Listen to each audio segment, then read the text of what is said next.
Há muitas pessoas procurando o caminho de salvação. Não conseguem encontrar. Será que estão procurando de uma maneira certa? Jesus disse: conhecereis a verdade e a verdade vos libertará. Em Provérbios, capítulo 14, verso 12 diz: há caminho que ao olho do homem parece direito, mas o fim dele são os caminhos da morte. No Evangelho segundo Mateus, capítulo 15, verso 14 diz: se um cego guiar outro cego, ambos cairão na cova. Em Jeremias capítulo 17, verso 5 diz: maldito o homem que confia no homem.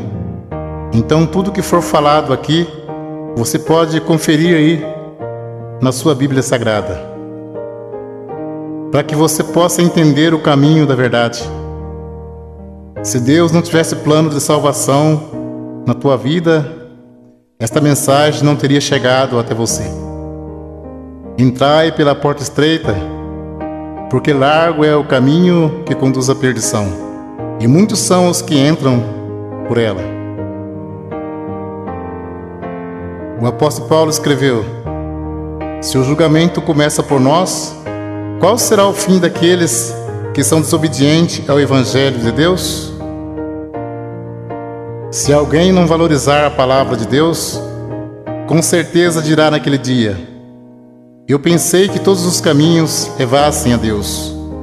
O apóstolo Paulo escreveu aos Gálatas, capítulo 1, versos 6, 7, 8 e 9: maravilho-me de que tão depressa passeis daquele que vos chamou a graça de Cristo para outro evangelho, o qual não é outro. Mas há alguns que vos inquietam e querem transtornar o evangelho de Cristo. Mas ainda que nós mesmos, ou um anjo do céu, vos anunciar outro evangelho além do que está escrito, seja anátema. Assim como já vos dissemos, agora de novo vos digo: se alguém vos anunciar outro evangelho além do que já recebeste, seja anátema. Jesus Cristo disse: eu sou o caminho, a verdade e a vida. Ninguém vem ao Pai senão por mim. O Evangelho segundo João, capítulo 10, verso 9 ao 14. Jesus disse: eu sou a porta. Se alguém entrar por mim, salvar-se-á. E entrará e sairá e achará pastagem. O ladrão não vem senão a roubar, a matar e a destruir. Eu vim para que tenha vida, e vida com abundância. Eu sou o bom pastor. O bom pastor dá sua vida pelas ovelhas. Mas o mercenário e o que não é pastor, de quem não são as ovelhas, vê vir o lobo e deixa as ovelhas e foge. E o lobo as arrebata e dispersa. Ora, o mercenário foge porque é mercenário e não tem cuidado das ovelhas. Jesus disse: eu sou o bom pastor, e conheço as minhas ovelhas, e das minhas sou conhecido. Veremos agora em Apocalipse, capítulo 22, versos 18, 19, 20 e 21. Porque eu testifico a todo aquele que ouvir as palavras da profecia desse livro,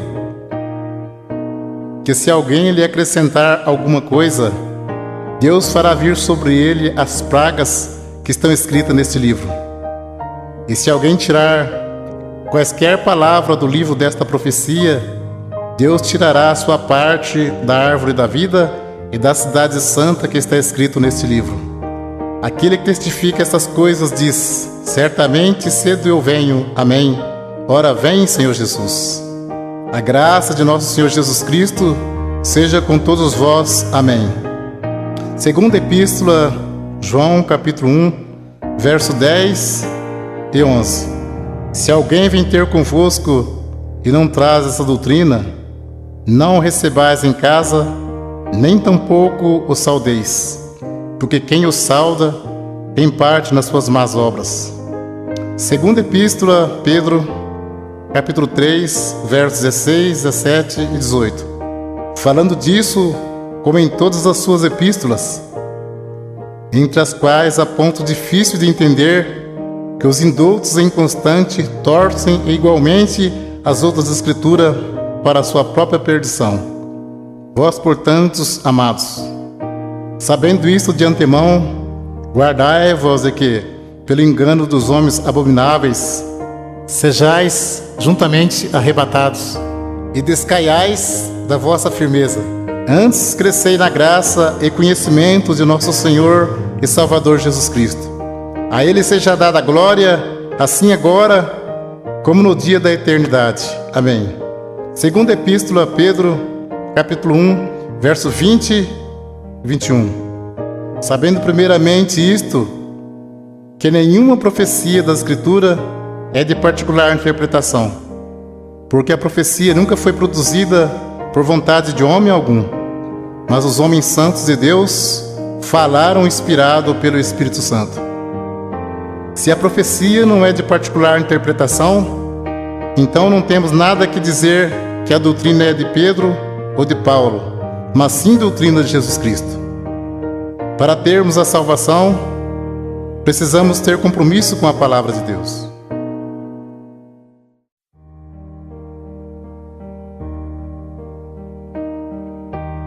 Vamos ver o batismo verdadeiro aos Efésios, capítulo 4, verso 4, 5, 6 e 7.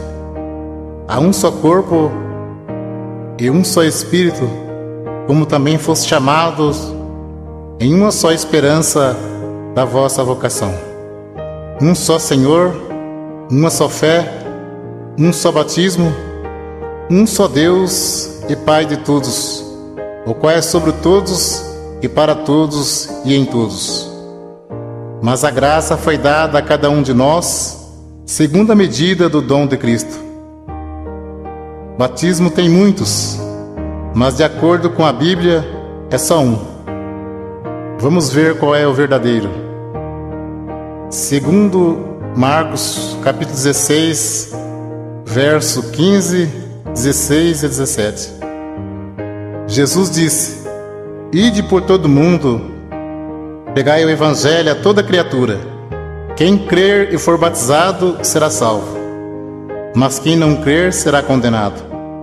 E estes sinais seguirão aos que crerem em meu nome. Expulsarão os demônios, falarão novas línguas, pegarão nas serpentes, e se beberem alguma coisa mortífera, não lhes fará dano algum. E porão as mãos sobre os enfermos e os curarão. Ora, o Senhor, depois de lhes ter falado, foi recebido no céu e assentou-se à direita de Deus.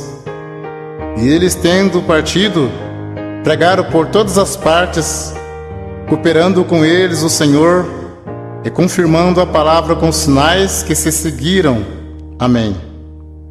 Evangelho segundo João, capítulo 3, verso 3 ao 7. Jesus respondeu e disse-lhe: na verdade te digo, que aquele que não nascer de novo não pode ver o reino de Deus. Disse-lhe Nicodemos: como pode um homem nascer sendo velho? Porventura pode tornar a entrar no ventre de sua mãe e nascer? Jesus respondeu: na verdade te digo, que aquele que não nascer da água e do Espírito não pode entrar no reino de Deus. O que é nascido da carne é carne, e o que é nascido do Espírito é Espírito. Não te maravilhes de ter dito: necessário vos é nascer de novo. O novo nascimento e a regeneração só se recebe pela fé em Jesus Cristo, que pelo nosso pecado foi entregue e ressuscitou para nossa justificação. Vamos ler agora quais palavras faladas no batismo, de acordo com a palavra de Deus. Atos dos Apóstolos, capítulo 2, versos 37, 38 e 39. As primeiras conversões. E ouvindo eles isto, compungiram-se em seus corações E perguntaram a Pedro e aos demais apóstolos: que faremos, varões irmãos? E disse-lhe Pedro: arrependei-vos, e cada um de vós seja batizado em nome de Jesus Cristo para perdão dos pecados, e recebereis o dom do Espírito Santo. Aos Colossenses, capítulo 3, verso 17: e quando fizerdes por palavras ou por obras, fazei tudo em nome do Senhor Jesus, dando por ele graças a Deus Pai. Continua o assunto do batismo. Evangelho segundo Mateus, capítulo 28, versos 16, 17, 18, 19 e 20. E os 11 discípulos partiram para a Galiléia, para o monte que Jesus lhe tinha designado. E quando o viram, o adoraram, mas alguns duvidaram.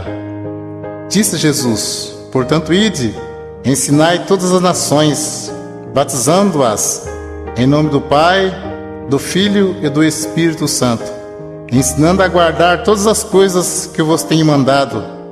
E eis que estou convosco todos os dias, até a consumação dos séculos. Amém. Então, conforme vemos, as palavras faladas no batismo de imersão nas águas é: em nome de Jesus Cristo te batismo, e em nome do Pai, do Filho e do Espírito Santo. Como se sauda o povo de Deus quando se encontra ou se despede? Aos Colossenses, capítulo 3, verso 15: e a paz de Deus, para a qual também foste chamados em um corpo, domine em vossos corações e sede agradecidos.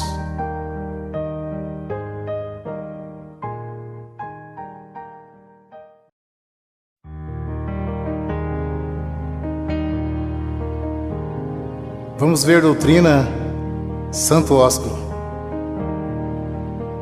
Nós vamos ver qual é a Igreja de Cristo que diz na Sagrada Escritura. Aos Romanos, capítulo 16, versos 16, 17 e 18: saudai-vos uns aos outros com santo ósculo. As igrejas de Cristo vos saúdam. E rogo-vos, irmãos, que noteis os que promovem dissensões e escândalo contra a doutrina que aprendeste. Desviai-vos deles, porque os tais não servem a nosso Senhor Jesus Cristo, mas ao seu ventre, e com suaves palavras e lisonjas enganam os corações dos simples. Também em primeira epístola a Pedro, capítulo 5, verso 14: saudai-vos uns aos outros com o ósculo de caridade. Paz seja com todos, vós que estáis em Cristo Jesus. Amém. Vamos ver agora a doutrina do véu. 1 aos Coríntios, capítulo 11: e louvo-vos, irmãos, porque em tudo vos lembrais de mim, e retende os preceitos como vou-lo entreguei. Mas quero que saibas que Cristo é a cabeça de todo varão, e o varão a cabeça da mulher, e Deus a cabeça de Cristo. Todo homem que ora ou profetiza, tendo a cabeça coberta, desonra sua própria cabeça, mas toda mulher que ora ou profetiza com a cabeça descoberta, desonra sua própria cabeça, porque é como se estivesse rapada. Portanto, se a mulher não se cobre com o véu, tosquie-se também. Mas se para a mulher é coisa indecente tosquiar-se ou rapar-se, que põe o véu. O varão, pois, não deve cobrir a cabeça, porque é a imagem e glória de Deus, mas a mulher é a glória do varão. Porque o varão não provém da mulher, mas a mulher do varão. Porque também o varão não foi criado por causa da mulher, mas a mulher por causa do varão. Portanto, a mulher deve ter sobre a cabeça sinal de poderio por causa dos anjos. Todavia, nem o varão é sem a mulher, nem a mulher sem o varão no Senhor. Porque como a mulher provém do varão, assim também o varão provém da mulher. Mas tudo vem de Deus. Julgai entre vós mesmo.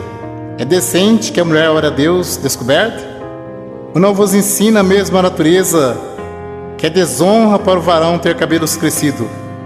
Mas ter a mulher cabelos crescidos lhe é honroso, porque o cabelo lhe foi dado em lugar de véu. Mas se alguém quiser ser contencioso, nós não temos tal costume, nem as igrejas de Deus. Até o texto diz como as mulheres devem se apresentar-se na igreja. Então é bem claro, ter a mulher cabelos crescidos lhe é honroso, porque o cabelo foi dado em lugar de véu. Então, se o cabelo é dado em lugar de véu, não pode cortar nem tosquear. Mas se para a mulher é coisa indecente tosquear-se ou rapar, que põe o véu. Se tivesse escrito somente do cabelo, não mandaria pôr, porque o cabelo já está no lugar. Uma cortina você põe e tira. O véu a mulher põe e tira. Uma pergunta: julgai entre vós mesmo. É decente que a mulher ore a Deus descoberta? Não. Para você entender mais fácil, aqui fala de 2 mandamentos. A mulher não pode cortar o cabelo, porque ter a mulher cabelos crescidos lhe é honroso, e tem que pôr o véu branco. Portanto, a mulher deve ter sobre a cabeça sinal de poderio por causa dos anjos. Tem que se cobrir com o véu quando for orar e profetizar. Vamos ler 1 Coríntios capítulo 14, verso 32 ao 37. Fala sobre a necessidade de ordem no culto, porque os espíritos dos profetas estão sujeitos aos profetas, porque Deus não é Deus de confusão, senão de paz. Como em todas as igrejas dos santos, as mulheres estejam caladas nas igrejas, porque lhes não é permitido falar, mas estejam sujeitas como ordena a lei. E se querem aprender alguma coisa, interroguem em casa seus próprios maridos, porque é indecente que as mulheres falem na igreja. Porventura saiu dentre vós a palavra de Deus? Ou veio ela somente para vós? Se alguém cuida ser profeta ou espiritual, reconheça que as coisas que vos escrevo são mandamento do Senhor. Um esclarecimento para você saber como é a Santa Ceia. Jesus celebrou a última Páscoa, que era uma vez ao ano, e celebrou a primeira Santa Ceia, que se segue uma vez ao ano. A Santa Ceia é a lembrança do sacrifício e da morte de Jesus Cristo por nós, até que Ele venha nos buscar. Ceia todo domingo ou todo mês não se encontra nas Sagradas Escrituras. Ceia todo mês é maneira de prender a pessoa firme no pagamento do dízimos. Cuidado com isso. Deus abençoe pela atenção. Que Deus cumpra na sua vida a oração que Jesus Cristo fez ao Pai. Segundo Mateus, capítulo 11, versos 25 ao 30. Naquele tempo, respondendo Jesus, disse: Graça te dou, ó Pai, Senhor do céu e da terra, que ocultastes estas coisas aos sábios e entendidos, e revelaste aos pequeninos. Sim, ó Pai, porque assim te aprouve. Todas as coisas me foram entregues por meu Pai, e ninguém conhece o Filho senão o Pai, e ninguém conhece o Pai senão o Filho, e aquele a quem o Filho quiser revelar. Vinde a mim, todos que estáis cansados e oprimidos, eu vos aliviarei. Tomai sobre vós o meu jugo e aprendei de mim, que sou manso e humilde de coração. E encontrarei descanso para as vossas almas, porque o meu jugo é suave e o meu fardo é leve.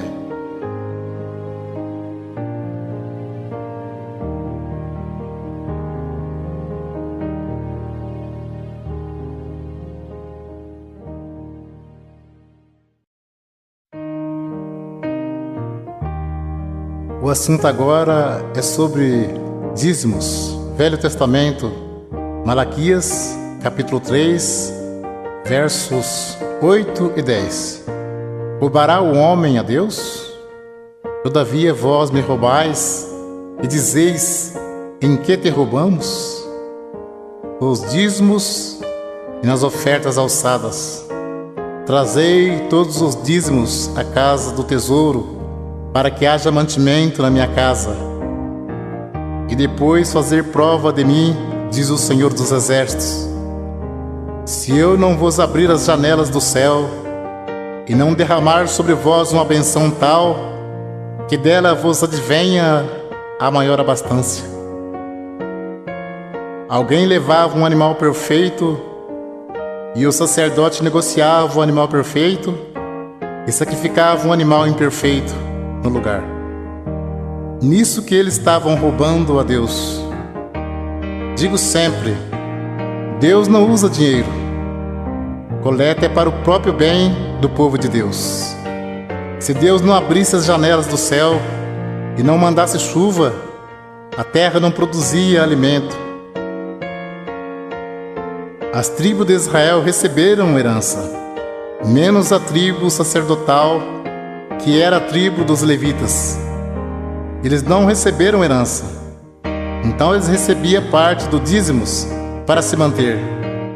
Por isso que dizia, trazer os dízimos para que haja mantimento na casa do tesouro. Não se tratava de dinheiro, mas de mantimento.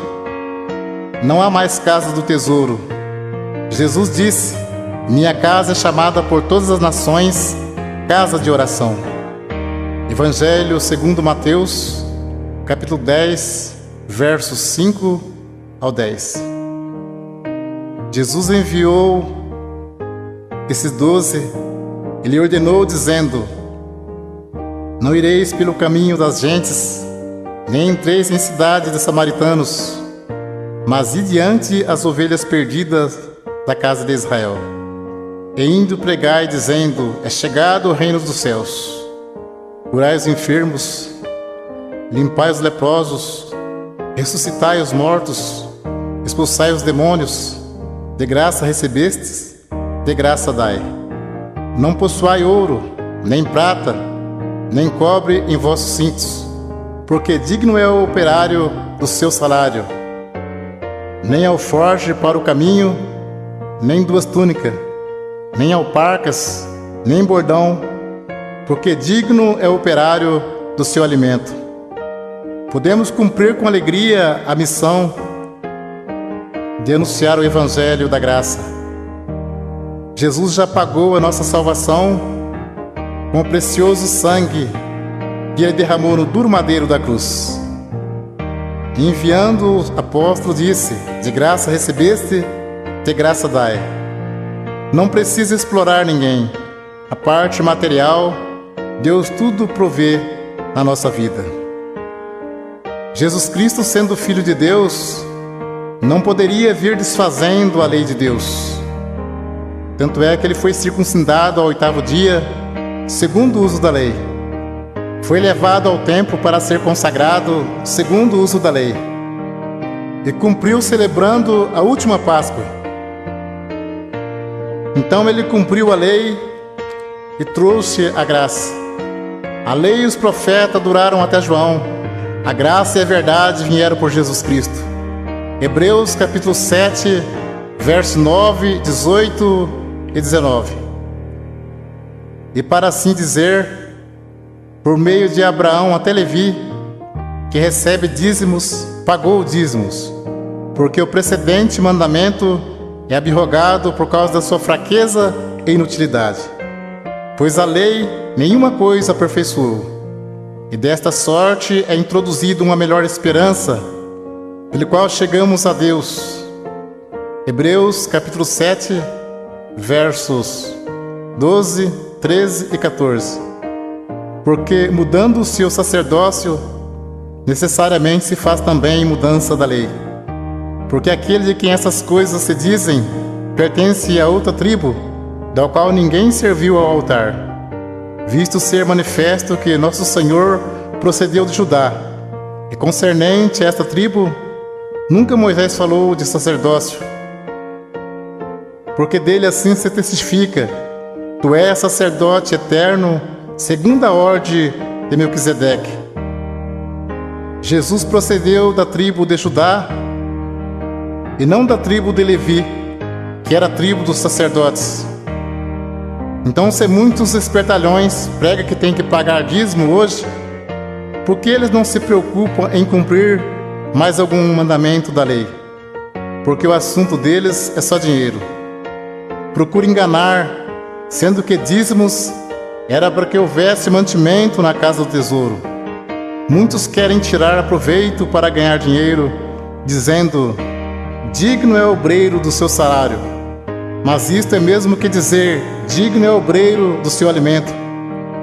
O apóstolo Paulo disse em Atos capítulo 20, versos 33 ao 36: de ninguém cobicei a prata, nem o ouro, nem o vestido. Vós mesmos sabeis que para o que me era necessário a mim e aos que estão comigo, essas mãos me serviram. Tenho-vos mostrado em tudo que, trabalhando assim, é necessário auxiliar os enfermos e recordar as palavras do Senhor Jesus, que disse: mais bem-aventurado coisa é dar do que receber. E havendo dito isto, pôs-se de joelhos e orou com todos eles.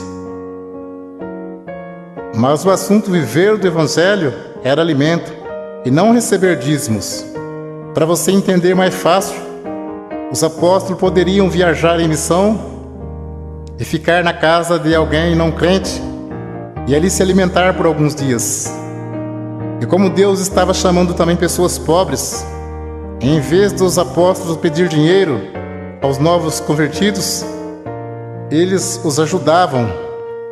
Vamos ler aos Romanos capítulo 15, versos 26 e 27. Porque pareceu bem a Macedônia e a Caia fazerem uma coleta para os pobres dentre os santos que estão em Jerusalém. Isso lhe pareceu bem, como devedores que são para com eles, porque se os gentios foram participantes dos bens espirituais, devem também ministrar os temporais. Confira esse assunto com atenção. Paulo disse em 1 Coríntios, capítulo 9, verso 12 ao 14 e 15 ao 18. Se outros participam deste poder sobre vós, por que não mais justamente nós? Mas nós não usamos desse direito, antes suportamos tudo para não pormos impedimento algum ao Evangelho de Cristo. Não sabeis vós que os que administram o que é sagrado comem do que é do templo, e que os que de contínuo estão junto ao altar participam do altar? Assim ordenou também o Senhor aos que anunciam o Evangelho que vivam do Evangelho. Mas eu de nenhuma destas coisas usei, e não escrevi isso para que assim se faça comigo, porque melhor me fora morrer do que alguém fazer vã esta minha glória. Porque se anuncio o Evangelho, não tenho do que me gloriar, pois me é imposta esta obrigação. E ai de mim se não anunciar o Evangelho. E por isso, se eu faço de boa mente, terei prêmio. Mas se de má vontade, apenas uma dispensação me é confiada. Logo, que prêmio tenho que, evangelizando, proponha de graça o Evangelho de Jesus Cristo, para não abusar do meu poder no Evangelho. E Paulo disse: outras igrejas despojei, deixando de receber salário, para vos anunciar de graça o Evangelho de Jesus Cristo.